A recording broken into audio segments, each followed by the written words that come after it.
அனைவருக்கும் வணக்கம்.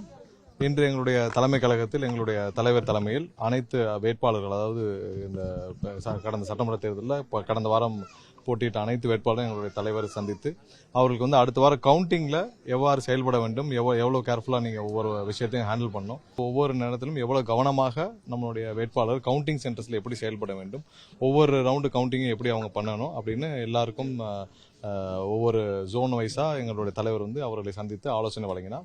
கண்டிப்பாக அடுத்த வாரம் 4ஆம் தேதி நடக்க போகிற கவுண்டிங்கு மிகவும் நியாயமாக, நேர்மையாக, எந்தவித இடையூறும் இல்லாமல் நடக்க வேண்டும். அதற்காக நேற்று நாங்கள் தேர்தல் ஆணையத்தையும் சந்தித்து உள்ள கவுண்டிங் சென்டர்ஸ்க்குள்ள அதிகமான செக்யூரிட்டி வேணும், அதிகமான சிஆர்பிஎஃப்பும் மத்திய படையும் ஃபோர்ஸும் வேணும்னு கேட்டிருந்தோம்.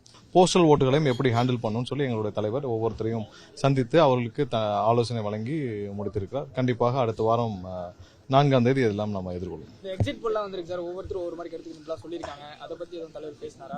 இல்ல, எக்ஸிட் போல்கள் எப்பயுமே உங்களுக்கு உண்மையை தர்றதில்ல. எல்லாம் 4ஆம் தேதி 4 நாட்கள் இருக்கு, வெயிட் பண்ணுவோம். கண்டிப்பா 4 நாட்கள் கழித்து என்ன மக்கள் என்ன வாக்களித்தார்களோ, என்ன மக்கள் நினைத்தார்களோ அது உண்மையை அன்னைக்கு பிரதிபலிக்கும். அது வரைக்கும் வெயிட் பண்ணலாம்.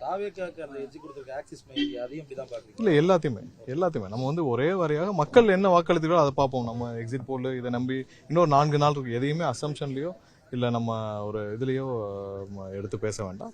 கண்டிப்பாக 4 நாட்கள் உண்மை நிலைமை வரப்போது, அதை வைத்து பேசிக்கொள்ளலாம்.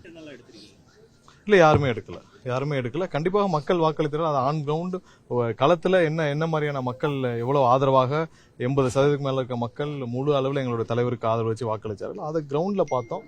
நேரடியாக பார்த்த பிறகு எந்த எக்ஸிட் போலும் எங்களுக்கு தேவையில்லை. ரிசல்ட் அன்னைக்கு பார்த்துக்கலாம்.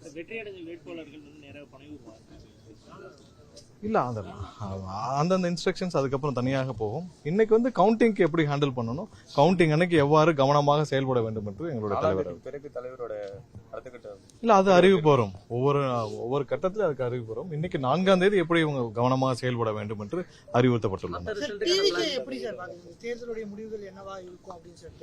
இல்ல, அதுதான் இல்ல, அதுக்கு 4ஆம் தேதி ரிசல்ட்டுக்கு அப்புறம் தான் நம்ம பார்க்க முடியும். கண்டிப்பா எங்களுக்கு முழு அளவில் இதுவரைக்கும் பார்க்காத ஒரு தேர்தல். நீங்க எல்லாரும் களத்துல எத்தனையோ தேர்தல் பார்த்திருப்பீங்க. நீங்கள் யாரும் பார்க்காத ஒரு தேர்தல் களமாக இந்த களம் கண்டிப்பா எல்லாருக்கும் இருந்திருக்கும். யாருனாலையும் கணிக்க முடியாத ஒரு தேர்தல் களமா இருந்திருக்கும். ஒட்டுமொத்த மக்களும், தமிழக மக்களும் ஆர்வமாக போய் பூத்துல வாக்களிச்சுதான் ஏதோ அவங்க வீட்டுல ஒரு விழாவோ ஒரு திருவிழா மாதிரி இருந்த ஒரு தேர்தல். கண்டிப்பா அது ஒரு மாற்றத்திற்கான தேர்தல். களத்தில் முழு அளவில் எல்லாருமே பார்த்தோம். எல்லா அளவில் அப்படி குழந்தைகளிலிருந்து பெரியவர்கள் வரைக்கும் அனைவரும் ஆர்வமாக எதிர்பார்க்கும் ஒரு தேர்தல். கண்டிப்பாக அவர்கள் எதிர்பார்ப்பு என்றைக்கும் பொய்யாகாது. 100% மக்களுடைய எதிர்பார்ப்பு நிறைவேறும். 75% காரணம் எஸ்ஐஆரா இல்ல டிவிகேவோட இம்பாக்டா இருக்கும்? இல்ல, ஓட்டிங் அனாலிசிஸ் நம்ம தனியா பண்ணிக்கலாம். மக்கள் அனைவரும் எவ்வாறு வாக்களித்தார்கள் நம்ம பேசிக்கலாம். ஏன்னா மக்கள் அனைவரும், எல்லா தரப்பு மக்களும், நீங்க திமுக வாக்காளர்களும் எங்களுக்கு வாக்களித்திருக்கார்கள், அதிமுக வாக்காளரும் எங்களுக்கு வாக்களித்தார்கள். ஒட்டுமொத்தமாக தமிழக மக்கள் அனைவரும் மாற்றத்தை விரும்பி வாக்களித்துள்ளனர். அதை நீங்க தேர்தல் அன்னைக்கு பாத்துக்கலாம். நம்ம மற்ற ஓட்டிங் பேட்டர்ன் அனாலிசிஸ் எல்லாத்தையும் நம்ம அலசிட்டு இருக்க வேண்டிய அவசியம் இல்லை. நம்ம 4ஆம் தேதி ரிசல்ட் வரப்போ அதை பார்த்து நம்ம கண்டிப்பா என்ன அன்னைக்கு நடந்திருக்கோ அதை தெரிஞ்சுக்கலாம்.